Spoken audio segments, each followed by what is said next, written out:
नमस्कार विद्यार्थी मित्रांनो, मी Suryavanshi Santosh sir, universal public school Aurad Shahajani, विषय मराठी. विद्यार्थी मित्रांनो, आज आपण इयत्ता 9वीच्या मराठी पाठ्यपुस्तकामधील पाठ अभ्यासणार आहोत. विद्यार्थी मित्रांनो, माणसाच्या मनामधील जे काही विचार आहेत, भावभावना आहे, कल्पना आहे, हे आपण आपले इतर नातेवाईक, मित्र, परिवार कोणीही असतील त्यांच्या समोर आपण व्यक्त करत असतो. आणि हे व्यक्त करण्याचं साधन म्हणजेच भाषा, शब्द ज्यास म्हणतो ते. अशा प्रकारचं साधन इतर प्राण्याकडे नाही आहे. म्हणजेच मानव प्राणी सोडला तर इतर जे काही पशु प्राणी आहेत त्यांच्याकडे नाही आहे. विशिष्ट काही आवाज आणि हावभाव याद्वारे ते त्यांची विचाराचं आदान प्रदान करत असतात. पण मनुष्याकडे भाषा अवगत असल्यामुळे आपल्या मनातील ज्या काही भावभावना आहेत, विचार, कल्पना आहेत, ती चांगल्या प्रकारे विशिष्ट व्यक्तीकडे व्यक्त करत असतात. विचाराचं आदान प्रदान होत असतं. म्हणून शब्द किंवा भाषा हे अत्यंत महत्त्वपूर्ण आहे. तेव्हा विद्यार्थी मित्रांनो, या शब्दाच्या माध्यमातूनच माणूस आपल्या मनातील भावना व्यक्त करत असतो. तसे हे जे शब्द आहेत हे महत्त्वपूर्ण शब्द आहेत. तेव्हा या शब्दावर आधारित असलेला जो काही पाठ आहे तो पाठ आज आपण अभ्यासणार आहोत. पाठाचं नाव आहे शब्दांचा खेळ. लिहा पाठ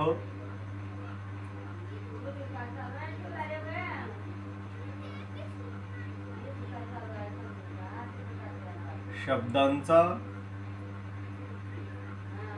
खेळ. शब्दांचा खेळ. लेखक हेलन केलर. Helen Keller.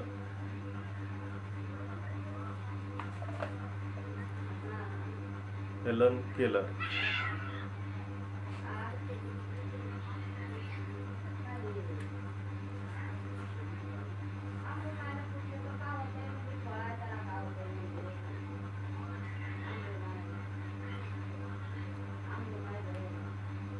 जन्म 1880 ते मृत्यू 1968 हा त्यांचा कार्यकाल आहे. लिहा जन्म 1880, मृत्यू 1968. 20व्या शतकावर आपल्या अलौकिक कार्याने आणि व्यक्तिमत्वामुळे ज्या लोकोत्तर व्यक्तींचा प्रभाव पडला त्यामध्ये हेलन केलर यांचे नाव अग्रगण्य आहे. अंधत्व, मुकेपणा आणि बधिरत्व अशा तिहेरी अपंगत्वाशी सामना देत त्यांनी आपले शिक्षण पूर्ण केले. बघा, म्हणजे 20व्या शतकावर आपल्या अलौकिक कार्याने आणि व्यक्तिमत्वामुळे ज्या लोकोत्तर व्यक्तींचा प्रभाव पडला त्यामध्ये हेलन केलर यांचे नाव अग्रगण्य आहे. 20व्या शतकामध्ये म्हणजे आपल्या अलौकिक कार्ये, प्रखर अशा कार्याने आणि अलौकिक व्यक्तिमत्वामुळे लोकांवरती, व्यक्तीवरती ज्यांचा प्रभाव पडला अशा जो काही व्यक्तींचा किंवा अशा व्यक्तींच्या पंक्तीमध्ये अग्रगण्य असं नाव कोणाचं घ्यायचं असेल तर हेलन केलर म्हणून असलेल्या या लेखकाचं नाव अग्रगण्य घेता येऊ शकेल. अंधत्व, मुकेपणा आणि बधिरत्व. बघा, अंधत्व, अंध आहे. मुकेपणा आणि बधिरत्व, तोंडाने बोलता येत नाहीये, मुकेपणा आहे. आणि बधिरत्व, ऐकूही येत नाहीये. अशा तिहेरी अपंगत्वाशी सामना देत त्यांनी आपले शिक्षण पूर्ण केले. ही सहज अशी गोष्ट नाही आहे.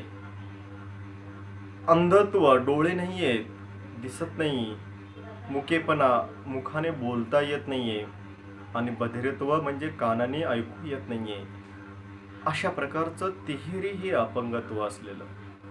विद्यार्थी मित्रांनो, लक्ष द्या. आपल्याला 5 मिनिट डोळे बंद करून एखादी वस्तू आपल्याला लवकर सापडत नाहीये. 5 मिनिट कान बंद केले तर आपल्याला काही ऐकायला येत नाही. आपण कसं जीवन जगायचं असं आपल्याला प्रश्न पडू शकेल. बोलता येत नाही, 5 मिनिट आपण शांत बसलो, बोलायचंच नाही, न बोलता आपण कुठलीही गोष्ट मागणं सुद्धा शक्य होत नाही किंवा सांगणं शक्य होत नाही. अशा या अपंगत्वाशी लढा देत शिक्षण पूर्ण करणे ही सहज गोष्ट नाहीये. अशा स्थितीमध्ये हेलन केलर या लेखकांनी आपलं शिक्षण पूर्ण केलेलं आहे. विद्यार्थी मित्रांनो, आपल्याला सर्व अवयव व्यवस्थित असूनही आपण व्यवस्थित पद्धतीने आपण अभ्यास करू शकत नाहीये किंवा चांगल्या प्रकारचा अभ्यास करत नाहीये. यावरून आपण लक्षात घेतलं पाहिजे की जगामध्ये अशाही व्यक्ती आहेत की अनेक कमतरतेवरती मात करून, अनेक संकटे समस्यावरती मात करून आपलं जीवन जगत असलेले, आपलं अस्तित्व टिकून असलेल्या व्यक्ती, यशस्वी झालेल्या व्यक्ती आज आपल्याला दिसून येतात. म्हणून इथं आपल्याला यामधून प्रेरणा घेण्यासारखं असं आहे. अंधारातून प्रकाशाकडे नेणाऱ्या शिक्षण पर्वाचे थक्क करणारे अनुभव त्यांनी the story of my life या आत्मकथनाचा मराठी अनुवाद श्री माधव कर्वे यांनी माझी जीवन कहाणी या पुस्तक रूपाने केला आहे. बघा, अंधारातून प्रकाशाकडे नेणाऱ्या शिक्षण पर्वाचे थक्क करणारे अनुभव. अंधारातून प्रकाशाकडे हे जे आहे, अज्ञानाकडून ज्ञानाकडे याची जी काही वाटचाल आहे, आणि शिक्षण पर्व म्हणजे शिक्षणामध्ये थक्क करणारे असे काही अनुभव, आश्चर्यचकित करणारे असे अनुभव the story of my life या आत्मकथनामध्ये त्यांनी मांडलेला आहे. आणि या आत्मकथनाचा मराठी अनुवाद जो आहे श्री माधव कर्वे यांनी केलेला आहे. त्याचं मराठी अनुवादाचं या केलेल्या पुस्तकाचं नाव माझी जीवन कहाणी या पुस्तक रूपाने केलेलं आहे.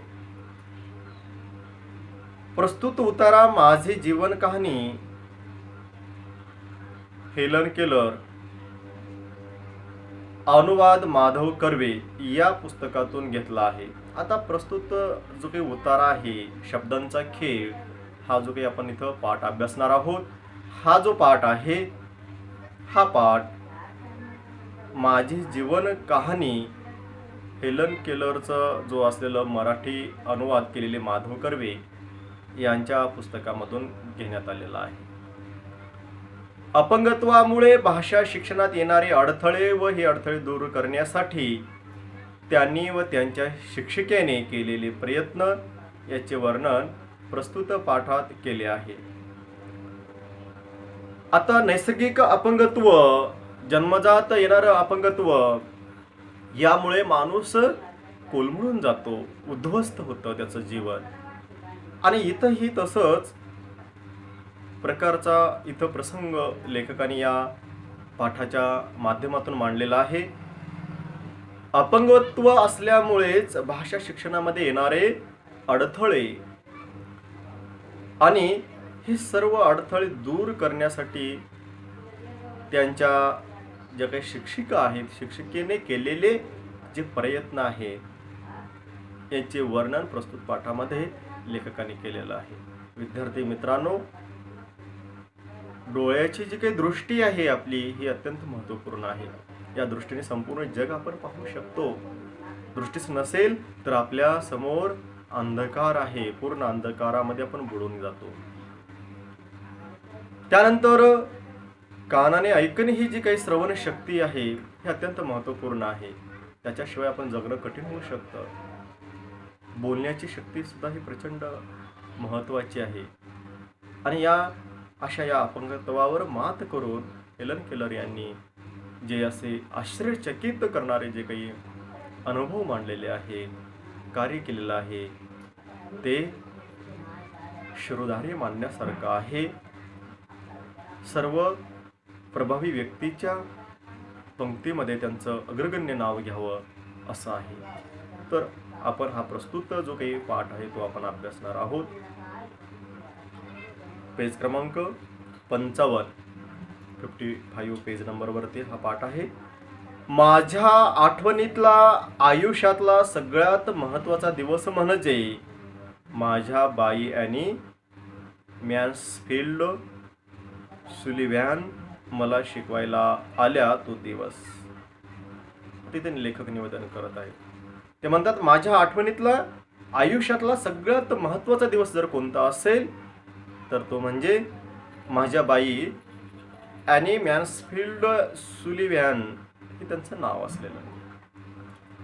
या ज्या दिवशी मला शिकवायला आल्या त्या दिवसाचा वेळ किंवा तो दिवस अविस्मरणीय, कधीही न विसरू शकणारा असा हा दिवस आहे. अत्यंत महत्त्वाचा दिवस आहे असं वर्णन लेखक करतात. दोन अगदी परस्पर विरोधी आयुष्य कशी एकत्र येतात याचं मला नवल वाटतं. 3 मार्च 1987 मला 8वं वर्ष लागायला 3 महिने बाकी होते. त्या दिवशी दुपारी मी पोर्चमध्ये उभी होते, शांत, कशाच्या तरी अपेक्षेत. बघा, त्याने वर्णन इथे केलेलं आहे. इथं म्हणतात ते दोन अगदी परस्पर विरोधी आयुष्य आणि ती कशी एकत्र आली याचं नवल वाटतं असं म्हणतात. आणि 3 मार्च 1887 हे 8वं वर्ष लागायला 3 महिने आणखी बाकी असं त्यांनी सांगितलेलं आहे. त्या दिवशी दुपारी मी पोर्चमध्ये उभे होते, कशा प्रकारचं शांत आणि कशाच्या तरी अपेक्षेत. आईच्या खानाखुणा आणि घरातल्या लगबगीवरून आज काहीतरी वेगळं घडणार ह्याचा मला साधारण अंदाज आला, म्हणून मी दारापाशी जाऊन पायऱ्यावर वाट पाहत राहिले. बघा, आता आईच्या खानाखुणावरून म्हणजे आता अंध तर आहे, दिसत नाहीये, कानाला ऐकू येत नाही, बोलता येत नाहीये, या सगळ्यावर मात करून आणि सगळं आपलं जीवन जगायचं आहे. यामध्ये आईच्या खानाखुणा ज्या आहेत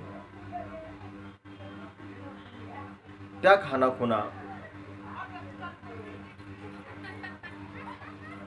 आणि घरामधील जी काही लगबग आहे या लगबगीवरून काहीतरी वेगळं घडणार आहे असा अंदाज त्यांनी मनामध्ये बांधलेला होता आणि म्हणून त्यांनी दारापाशी जाऊन थांबलेलं होतं. अचानक पोर्च झाकून टाकणाऱ्या हनिस्कल वेलीच्या जाळ्यामधून ऊन वाट काढत आलं आणि माझ्या उंचावलेल्या चेहऱ्यावर पसरलं. आता इथे सांगितलं, अचानक पोर्च झाकून टाकणाऱ्या हनिस्कल जे काही वेलीचं नाव आहे आणि त्या जाळ्यातून ऊन वाट काढत आलं आणि माझ्या उंचावलेल्या चेहऱ्यावर पसरलं असं ते सांगतात.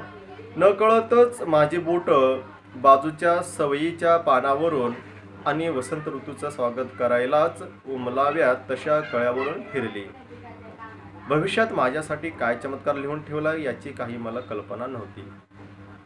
आता या ठिकाणी तिथं थांबून त्याने काय केलेलं आहे, तिथं असलेल्या जे काही कळ्या वगैरे आहेत तर रोजच्यासारखं त्यांनी थोडं तिचा हात फिरवलेला आहे. म्हणजे वसंत ऋतूचं जे स्वागत करायला जणू ज्या काही कळ्या आलेल्या आहेत त्याच्यावरती हात फिरवलं असं त्यांनी वर्णन इथे केलेलं आहे. त्याआधी काही आठवडे रागानं आणि कडवटपणानं मन इतकं व्याग्र झालं होतं की त्या स्वतःशीच चाललेल्या सततच्या झगड्यांना मी अगदी थकून गेले होते.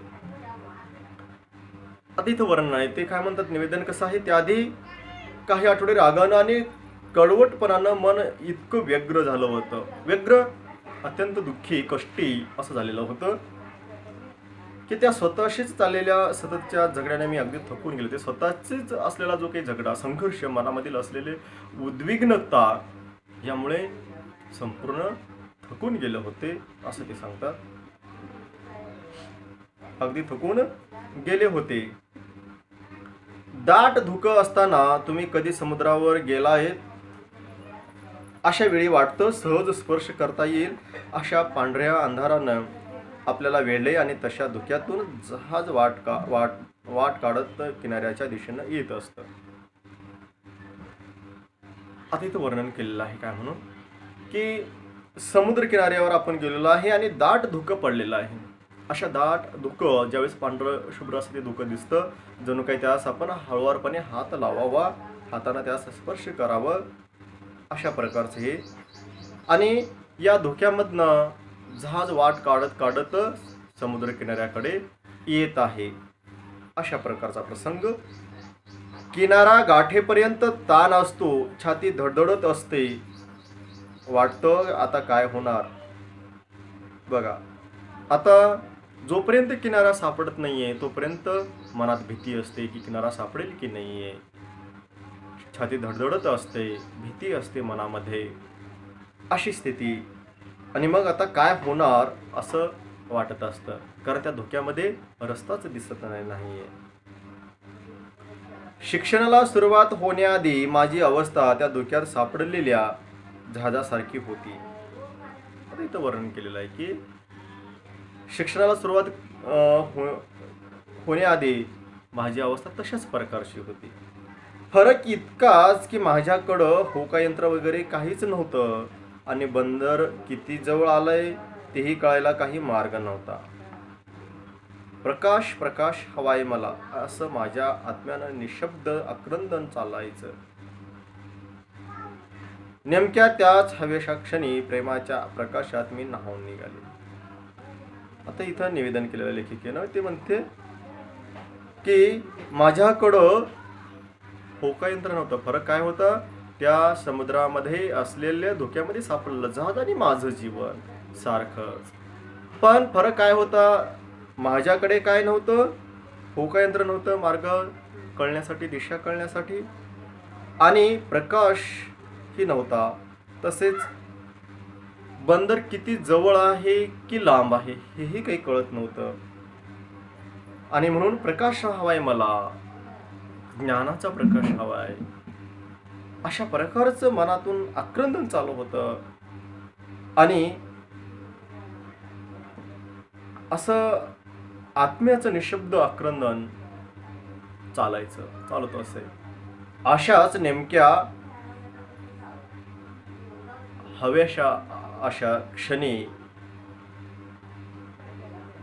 प्रेमाच्या प्रकाशात मी न्हावून निघाले, असे ते लेखिका म्हणते. म्हणजे प्रेमाचा प्रकाश त्यावेळेस मला मिळाला आणि त्या प्रेमाच्या प्रकाशामध्ये मग मी न्हावून निघाले. माझ्या जवळ कोणीतरी येतंयस मला जाणवलं. आईच आहे असं समजून मी हात पुढे केला. म्हणजे माझ्याजवळ कोणीतरी येतंयस असं मला जाणवलं, म्हणजे फक्त तसा अंदाज आला. आईच आहे असं समजून त्यांनी काय केलेलं, हात पुढे केला. तर दुसऱ्याच कोणीतरी माझा हात हातात घेतला आणि मला उचलून कडेवर घेतलं. दुसरंच कोणीतरी काय केलेलं आहे, माझा हात हातात घेतला आणि मला उचलून कडेवर घेतलेला आहे. ह्याच माझ्या बाई ॲनी सुलिव्हॅन.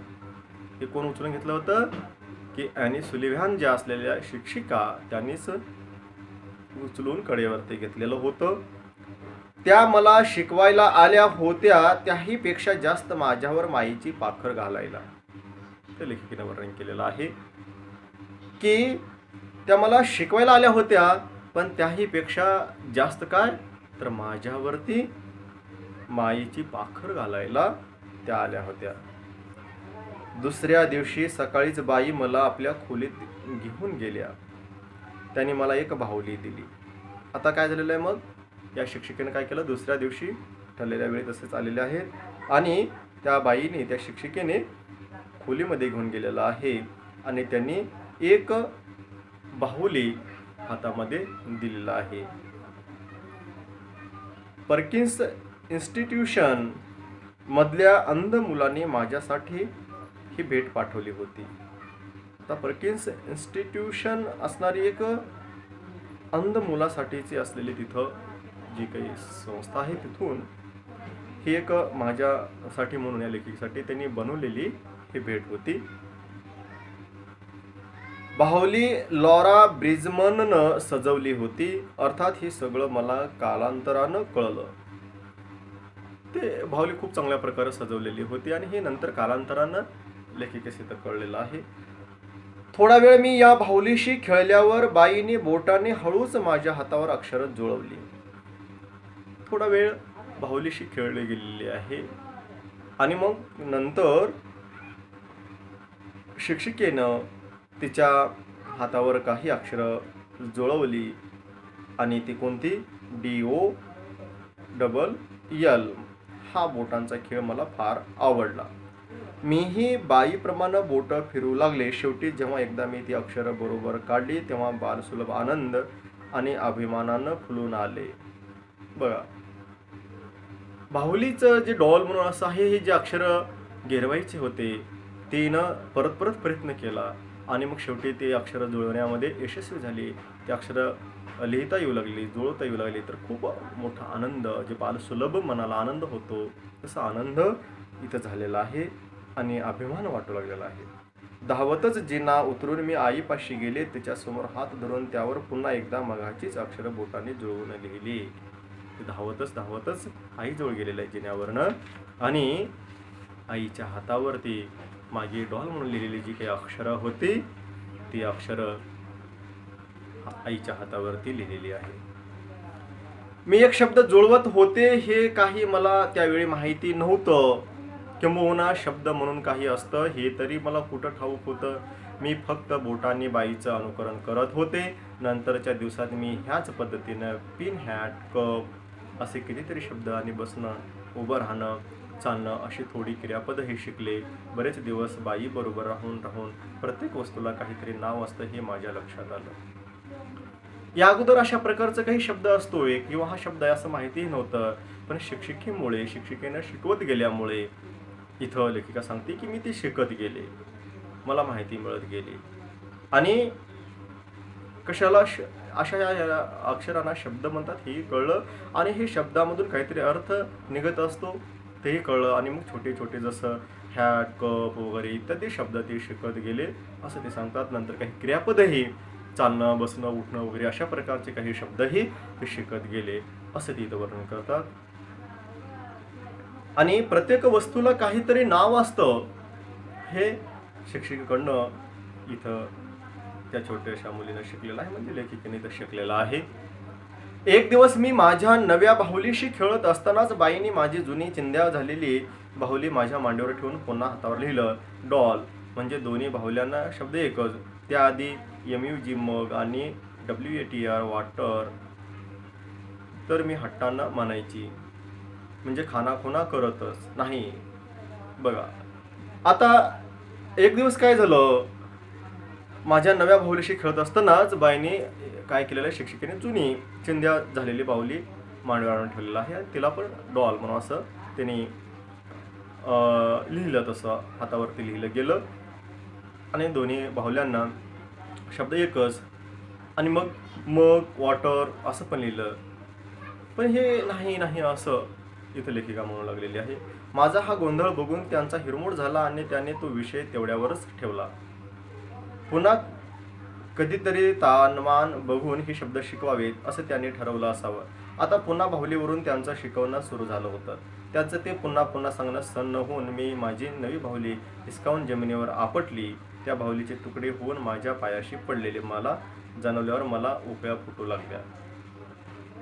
आता काय झालेलं आहे, परत शिक्षिका शिकवायला जात होत्या, बाहुलीविषयी माहिती सांगत होत्या, बाहुली ठेवत होत्या, पण इथं लक्षात व्यवस्थित न येत असल्यामुळे इथे लेखिकेची खूपच म्हणजेच मनामध्ये त्रागा निर्माण होत होता आणि त्यामुळे ते सहन न होऊन जे बाहुली आहे ते हिसकावून ते जमिनीवर आपटल्यामुळे तिचे तुकडे काही पडलेले आहे आणि ती पायाजवळ पडले गेले आणि त्यावरून मग मला उकळं फुटू लागलं असं म्हणलं. वाटलं बरं झालं एकदाची पिढा गेली, बरं झालं आता उगाच याविषयीची माहिती काय ते काय असं आपल्याला घेत बसायची गरज भासणार नाहीये. एवढा थैतयाट करूनही ना खंत ना खेद असाच माझा आविर्भाव होता. म्हणजे एवढं करूनही काही दुःख वगैरे झालं असं काहीच नव्हतं. जे झालं ते बरं झालं अशा प्रकारचं. ती बाहुली माझी नावडती होती ना. माझ्या निश्चल अंधाऱ्या जगात हळव्या हळवार भावना कुठून उगवणार. बाईने मात्र बाहुलीचे ते तुकडे जाडून शेकोटीजवळच एका बाजूला लोटले. माझे डोकेदुखी गेल्यानं मलाही हायसं वाटलं. बाईने माझी हॅट माझ्या हातात ठेवल्यावर मी ओळखलं, आता बाहेर छान उबदार उन्हात जायचंय. आता ते बाहुले तुकडे झाले तिचे. मग बाजूला शिक्षिकेने सारलेले आहेत, शेकोटीजवळ ते ठेवलेले आहेत. आणि मग हे सर्व असं झाल्यामुळं आणि इथं लेखिकेलाही असं वाटलेलं आहे की आपलंही इथं मन थोडंसं शांत झालं आणि डोक्यावरील ताण दूर झाल्यासारखं असं वाटलं, हायसं वाटलं.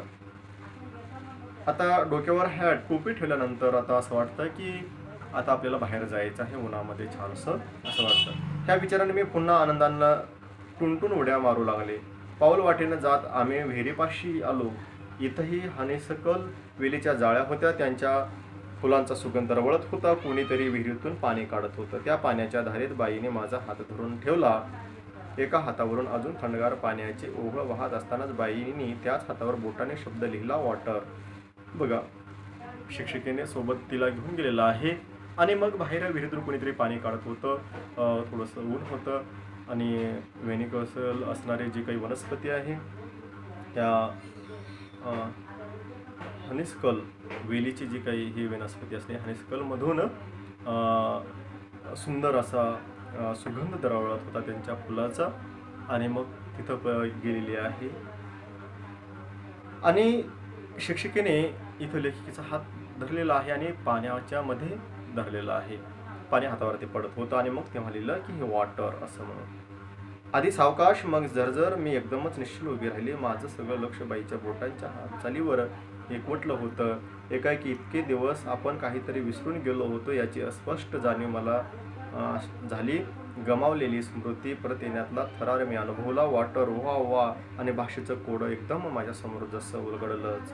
अरेच्या पाणी म्हणजे आपल्या हातावरून थंडगार नाचत उसळत काहीतरी जातं ते. बरं, मग नंतर लक्षात आलं की वॉटर म्हणून अक्षर शिक्षिकेने तिथं लिहिलेली आहे, थोडं सावकाश आणि काही स्पीडनं. आणि मग नंतर लक्षात आलं की अरे हे पाणी आहे. वॉटर म्हणजे आपल्या हातावरून काहीतरी उसळत जाणारं असं काहीतरी आहे, नाचत उसळत जाणारं आहे, थंडगार आहे असं लक्षात आलं. त्या एका जिवंत चैतन्यमय शब्दांना माझ्या आत्म्याला जशी जागा आणली, प्रकाश, आशा, आनंदाची उधळण केली, मुक्त केलं. अजूनही तसे ह्या वाटेत बरेच अडथळे होते, पण लवकरच ते दूर होणार होते.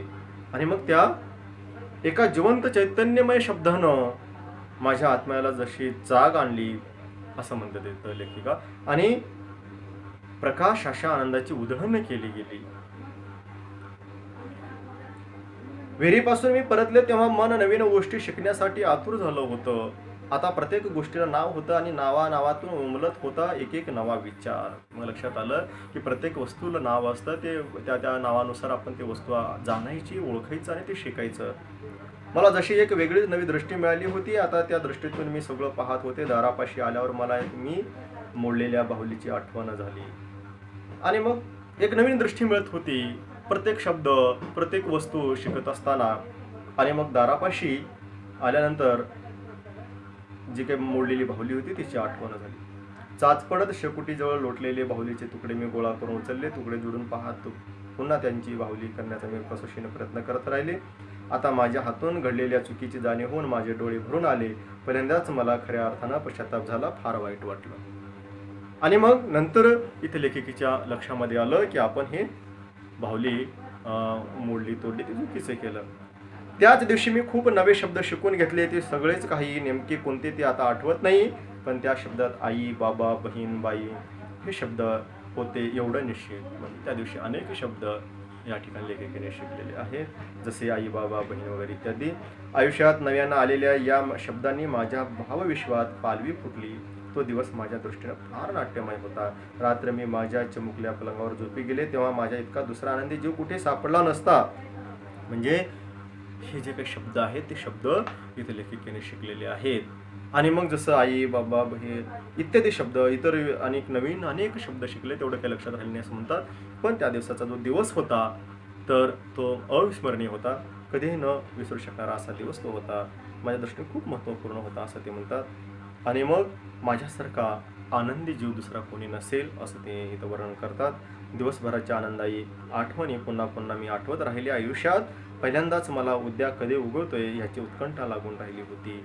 आणि मी लेखिकेने इथं वर्णन केलेलं आहे की उद्या कधी उगवेल असा आनंद भरून आलेला होता, आणखी आपल्याला नवीन काही शिकायचं आहे अशा प्रकारचं इथे लेखिकेला वाटत होतं। विद्यार्थी मित्रांनो, हा पाठ इथं संपलेला आहे, आपण इथं थांबूया। धन्यवाद।